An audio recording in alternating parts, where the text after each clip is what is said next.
Civic volunteer, village police ও green police কর্মীদের August 2026 থেকে তাদের মাসিক পারিশ্রমিক 2000 টাকা বাড়িয়ে দেওয়ার প্রস্তাব করা হয়েছে।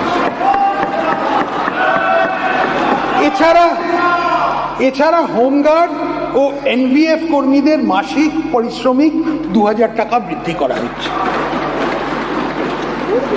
প্রাণী বন্ধু, প্রাণী মিত্র, প্রাণী সেবা, মৈত্র এবং অন্যান্য এআই কর্মীদের গুরুত্বপূর্ণ কাজকে স্বীকৃতি দিতে এদের মাসিক পারিশ্রমিক 2000 টাকা বাড়ানোর প্রস্তাব রাখছে।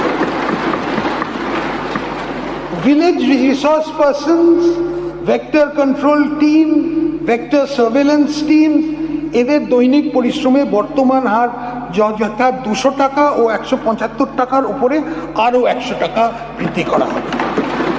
बालों की समस्या, त्वचा की परेशानी, सांस या जोड़ों से जुड़ी तकलीफ, समाधान है डॉक्टर बातराज होम्योपैथी क्लिनिक सिलीगुड़ी। यहाँ अनुभवी और